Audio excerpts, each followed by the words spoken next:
Hello friends, ഇന്ന് നമ്മൾ നോക്കുന്നത് നമുക്ക് ഒരു സിംഗിൾ ഫേസ് DVയിൽ നിന്ന് നമുക്ക് ജസ്റ്റ് ഒരു കണക്ഷൻ പുറമേക്ക് എടുക്കണം. നമ്മൾ എന്തെങ്കിലും ഒരു അത്യാവശ്യ കാര്യങ്ങൾക്ക് ഒരു LCB നിന്ന് നമുക്കൊരു കണക്ഷൻ പുറത്തേക്ക് എടുക്കണം. അതെങ്ങനെയാണെന്നാണ് നമ്മൾ നോക്കുന്നത്.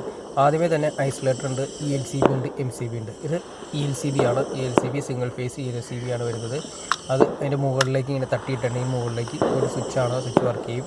അതുപോലെ തന്നെ ഓട്ടോമാറ്റിക്കായിട്ട് നമ്മുടെ ഇന്നും ഔട്ടുമാണ് കാണിക്കുന്നത്. നമുക്ക് വയർ കണക്ട് ചെയ്യേണ്ട കൂടിയാണ് വരുന്നത്. എന്ന് മാർക്ക് ചെയ്ത ന്യൂട്രാണ് വരുന്നത്.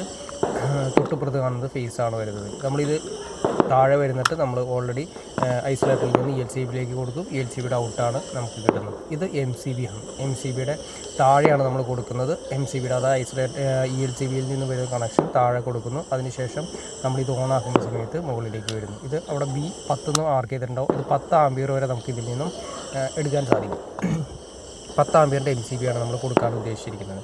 ഇനിയാണ് നമുക്ക് കണക്ഷൻ നോക്കാം. കണക്ഷൻ നോക്കുന്നതിന് മുമ്പ് നമ്മൾ സിംഗിൾ ഫേസ് ആയതുകൊണ്ട് ന്യൂട്രൽ നമ്മൾ ആദ്യമേ തന്നെ ന്യൂട്രൽ വയർ മീറ്റർ ബോക്സിൽ നിന്നും നേരിട്ട് ഇവിടേക്ക് ഐസൊലേറ്ററിലേക്കാണ് വരുന്നത്. സിംഗിൾ ഫേസ് ആയതുകൊണ്ട് ന്യൂട്രൽ വന്ന് അതിനുശേഷം പിന്നെ വരുന്നത് ഫേസാണ് വരുന്നത്. ഫേസ് മീറ്റർ ബോക്സിൽ നിന്നും ഒരു ഫ്യൂസ് യൂണിറ്റ് വഴിയായിരിക്കും വരുന്നത്.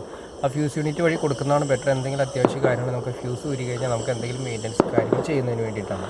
ഫേസ് ഓൾറെഡി ഐസൊലേറ്ററിലേക്ക് വന്നു. ഇനി അതിനുശേഷം ന്യൂട്രൽ വന്നു. അതിനുശേഷം നമ്മൾ ന്യൂട്രൽ നേരെ എടുത്തതിന് ശേഷം ELCBയുടെ ഇന്നിലേക്കാണ് കൊടുക്കുന്നത്.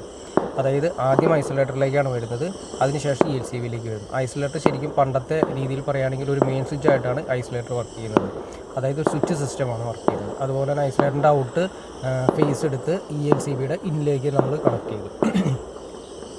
ഇനി നമ്മൾ ELCBയുടെ ഔട്ടാണ് വരുന്നത്. ELCBയുടെ ഔട്ട് നമ്മൾ നേരെ വന്നിട്ട് ഓൾറെഡി അതിൽ നിന്ന് ന്യൂട്രൽ എടുത്തിട്ട് ന്യൂട്രൽ ലിങ്ക് വഴി അല്ലെങ്കിൽ നമുക്ക് നേരിട്ട് എവിടെയാണ് കൊടുക്കാൻ ഉദ്ദേശിക്കുന്നത്. ഇനി നമ്മളൊരു ബൾബാണ് അതിൽ കണക്ട് ചെയ്യാൻ ഉദ്ദേശിക്കുന്നതെങ്കിൽ നമ്മൾ ആ ബൾബിലേക്ക് ഓൾറെഡി കണക്ട് ചെയ്യുക. ഈ ELCBയുടെ ന്യൂട്രലിന് ഓൾറെഡി ശരിക്കും വരുന്നത് ELCBയുടെ തന്നെ നമ്മൾ DBയിൽ കണക്ട് ചെയ്തിട്ട് ന്യൂട്രൽ ലിങ്കിൽ അല്ലെങ്കിൽ നമുക്ക് ഇവിടെ നിന്ന് ELCBയിൽ നിന്ന് ഡയറക്റ്റ് എടുക്കാം.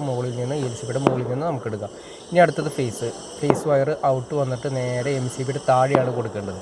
MCBയുടെ താഴെ കൊടുത്തു. അതെന്തിനാണെന്ന് വെച്ചിട്ട് ഒരു കൺട്രോളിങ്ങിന് വേണ്ടിയിട്ട് ഇത്ര ആംപിയറിന് മുകളിലേക്ക് ആയി കഴിഞ്ഞാൽ MCB ട്രിപ്പ് ആവാൻ വേണ്ടിയിട്ടാണ്, ഒരു സേഫ്റ്റി സിസ്റ്റത്തിന് വേണ്ടിയിട്ടാണ്. അപ്പോൾ എത്ര ആംപിയർ നമ്മൾ എടുക്കുന്നു അതിനനുസരിച്ചുള്ള MCBയിൽ നമുക്ക് സെലക്ട് ചെയ്യാം. നമ്മൾ MCBയിൽ നിന്ന് വന്നു നേരെ സ്വിച്ച് കൺട്രോളിങ് വഴി നമ്മുടെ ലൈറ്റിലേക്ക് നമ്മൾ കൊടുത്തു. അപ്പോൾ നമുക്ക് സ്വിച്ച് വഴി കൺട്രോൾ ചെയ്യാം. ആ MCBയിൽ നമ്മൾ കൊടുക്കുന്നത് എത്ര ആംപിയറാണോ, 6 ആംപിയർ 10 ആംപിയർ എത്ര ആംപിയർ എടുക്കുന്ന ഉപകരണങ്ങളാണ് നമ്മൾ കൊടുക്കാൻ ഉദ്ദേശിക്കുന്നത് അത്രയും ആംപിയറുള്ള MCBകൾ നമ്മൾ സെലക്ട് ചെയ്യണം. ഇത്രയേ ഉള്ളൂ. വളരെ സിമ്പിൾ കണക്ഷനാണ്. ഇനി എന്തെങ്കിലും ഡൗട്ട്സോ സിമ്പിൾ വയർ വേയാണ് ഞാൻ ജസ്റ്റ് കാണിച്ചിരിക്കുന്നത്. ഇത് തന്നെയാണ് DBയുടെ അകത്തും വരുന്നത്. ഇത് വേറൊന്നുമില്ല, ഈ MCBയുടെ എണ്ണം കൂടുന്നതനുസരിച്ചിട്ട് നമ്മൾ ELCBയുടെ ആ ഫേസിൻ്റെ ലിങ്ക് കൊടുത്ത് MCB നമുക്ക് അതിൽ നിന്ന് ലിങ്ക് ചെയ്ത് കൂടുതൽ മാക്സിമം നമ്മൾ കണക്ഷൻസ് എടുക്കും. എത്ര ആംപിയർ എടുക്കുന്നോ അതിനുള്ള MCBകൾ യൂസ് ചെയ്യുന്നു. ഓക്കെ ഫ്രണ്ട്സ്, നിങ്ങൾക്ക് ഈ വീഡിയോ ഉപകാരപ്പെടുമെന്ന് വിചാരിക്കുന്നു. ഇനി എന്തെങ്കിലും ഡൗട്ട്സോ കാര്യങ്ങളുണ്ടെങ്കിൽ തീർച്ചയായിട്ടും കമൻറ്റ് ചെയ്യാൻ മടിക്കരുത്.